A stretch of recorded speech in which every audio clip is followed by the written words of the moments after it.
Hey, Tommy from the Run Testers with another running shoe versus. In this video, we're looking at two cushion shoes, the Asics Gel-Nimbus 27 and the Saucony Triumph 22. Let's have a look.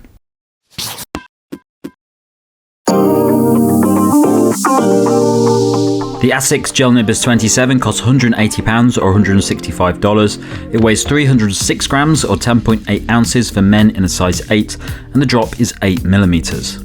The Saucony Triumph 22 costs £170 or $160. It weighs 306 grams or 10.8 ounces for men in a size 8, and the drop is 10mm. The Asics Gel-Nimbus 27 isn't a drastic update to its predecessor, but it does include a couple of big updates to improve the overall comfort of the shoe.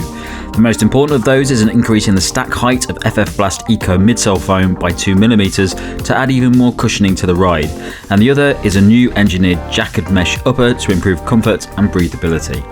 In the rear of the shoe, you'll still find the same pure gel technology designed to improve shock absorption, and there's an Ultralight X55 sock liner to add even more cushioning to the ride. Like the earlier versions, there's still plenty of padding across the upper, including a knit rib collar, as well as a gusseted tongue wing fit system to ensure a good fit. On the outsole is a hybrid Asics grip to provide grip and protect the midsole. The Saucony Triumph 22 sees some major updates to the line. The biggest of those is a new PWRRUN PB foam midsole, a PEBA-based material replacing the PWRRUN Plus found in the Triumph 21, that aims to improve cushioning, energy return and responsiveness. The same foam is used in the Saucony Endorphin Pro 4 and Speed 4. There's also an updated upper that's designed to be even plusher and more comfortable than its predecessor, and a noticeably wider base across the full length of the shoe to improve stability. On the outsole, there's a generous layer of rubber to provide grip and protect the midsole foam. So when it comes to the fit of the two shoes, I've got a UK 9 in both of them, which is a US 10. They both fit me really well. Got a fair amount of room in the toe box, quite a lot of room, which is what I'd like in a cushion cruiser like this. And then I've got good secure hold around the heel and midfoot. Find the Triumph at the back. Both of them have got loads of padding going on at the back of the shoe for sure, but the Triumph almost feels a little bit more overbearing to me. Like, I don't love the amount of padding it has quite high up at the back of the shoe, but it's not really been a problem. They both offer a lot of step-in comfort, as you'd expect. Really roomy uppers, so some with a narrow foot, I've quite a lot of room, but it's not really been too much room or anything like that. So yeah, I would stick to your normal running shoe size. Both got nice comfortable fits all around, really. Quick word on fit then. I ran in my regular running shoe size in both the Asics and the Saucony, which is a UK 8.5. I describe the fit as kind of super plush, comfortable, lots of room in the toe box across the top of the toes in both these shoes. You also get really good length in both. Some people might even feel like there's a little bit too much in some of them, but I really like the extra space in the length of the toe box and across the top, particularly if you're thinking about using these for longer mileage or you're going to be on your feet for longer time. Back up, get good lockdown across the midfoot, no problems there. They both hold really well.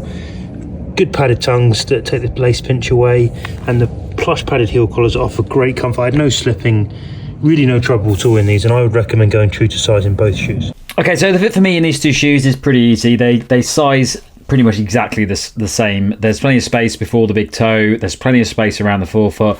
They're shoes that are designed to be a little bit more relaxed in the overall fit. They're very comfortable. There's lots of padding on them. And I think you definitely want to stay in your size in both of these shoes because they're a very similar fit. The upper is also quite stretchy as well, so you get a little bit more flexibility in the upper, so it's not very rigid. And both of them are very easy to get a nice, comfortable lockdown fit in as well. So definitely stay to your size in both of these shoes. In testing, I've run 50k plus in both of these shoes, and I've put them through a good range of paces, though in most cases I've ended up dropping back to a very easy pace because that's really where both of these shoes run best, and actually what I think they're primarily built for. For me, there's an upper pace limit on both shoes. Essentially, you've got two big cushioned, heavier shoes that work best for the easiest miles, recovery miles, going nice and slow.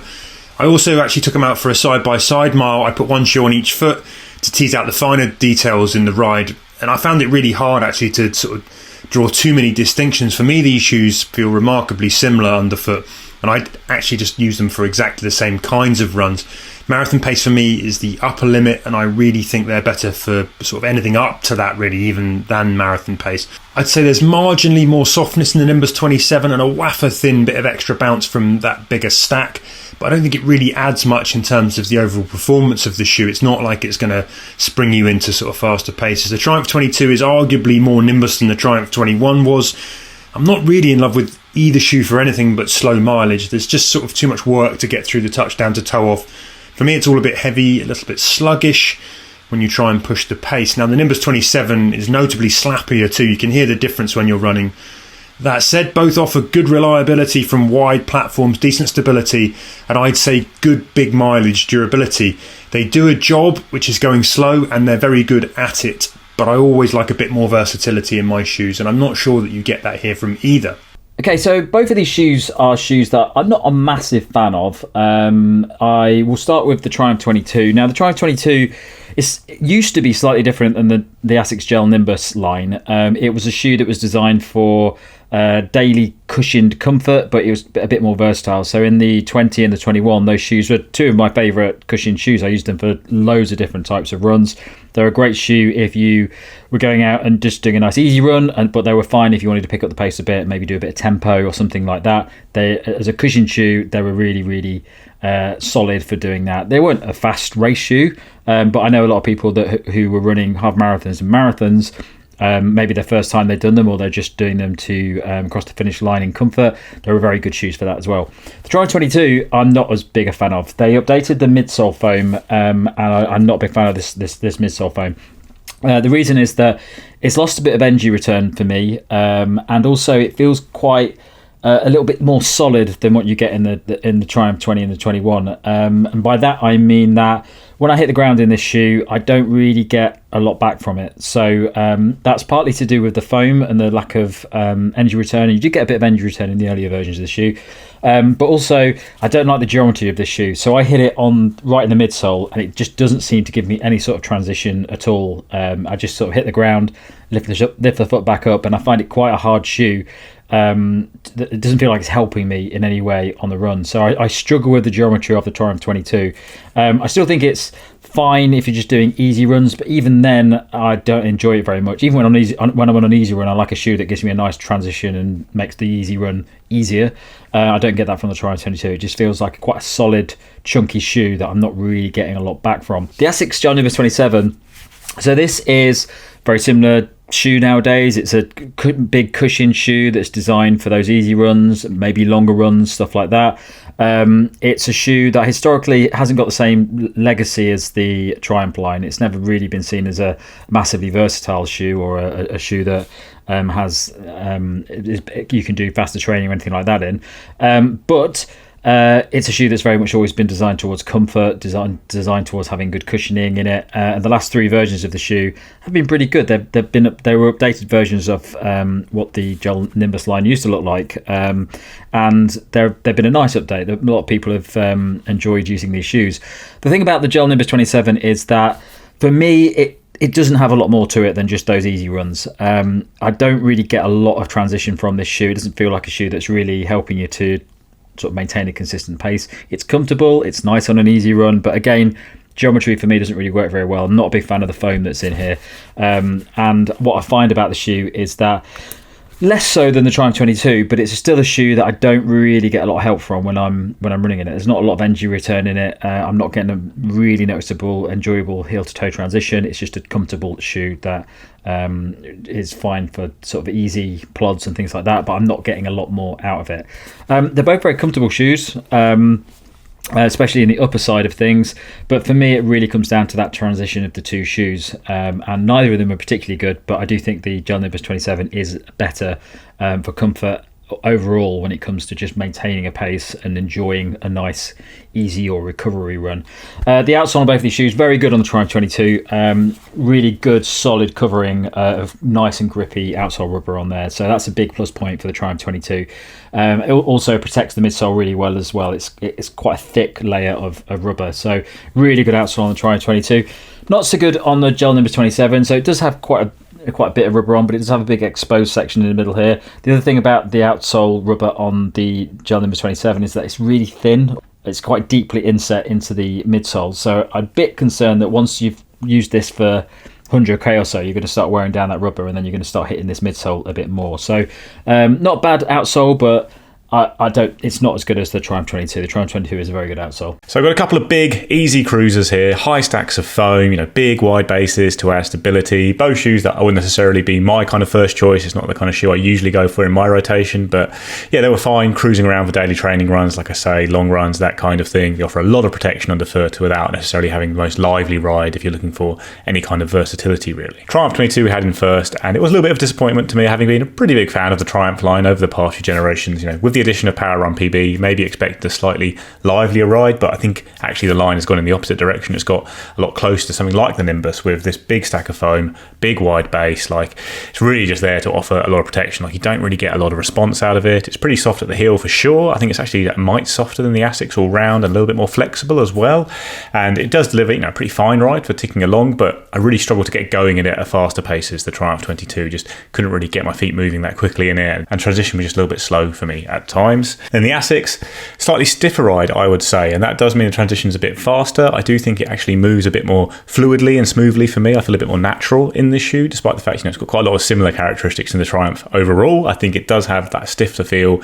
It does mean I move from heel to toe a little bit better, whilst you're still getting that really big, solid wedge of foam at the heel to add all that comfort there. I think one negative actually of how fast it transitions compared to the Triumph is that it's quite slappy, and I think the outsole rubber is quite hard as well, and you do get a little bit of a slappy feeling under the forefoot, which can lead to a little bit of discomfort if you're pushing at faster paces for longer, but not really a problem. Overall, it's certainly a very comfortable shoe, and that's the main feeling you get from it all round. Both of them actually are very similar in weight, but when I ran in both of them at the same time, I do think that the Asics just felt a little bit more nimble and light to me at times. I think it's a lot down to that transition just being a bit stiffer, and as a result, I feel like I just tick over in it a little bit better. As someone who would probably go for a slightly less stacked, lighter shoe in general, even for easy runs, I do think the Asics fulfills that role a little bit better. I think it just moves a bit more smoothly and feels, like I say, a bit more natural on the foot, while still being very big and comfortable for sure at the heel. And then the Triumph, again, really comfortable at the heel, slightly softer I think than the Asics, a bit more flexible, but don't really get a lot off the forefoot, and I find transition just very sluggish in it at times, I think, because of that big wide base. So while there's definitely a lot of similarities between the two shoes for sure, I think on the ride feel, when I was running in both at the same time, I did feel the Asics was a little bit better for me. So my verdict on these two shoes, not an easy one, because I'm not a massive fan of either of these shoes. I think they're fine for what they're trying to do. For me, neither of them really works that well.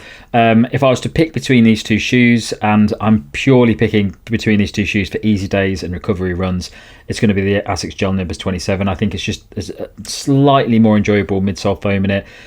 Just feels like it's a tiny bit more energy than you get in the Triumph 22. And I think overall it just is more enjoyable on the run, just from a comfort perspective.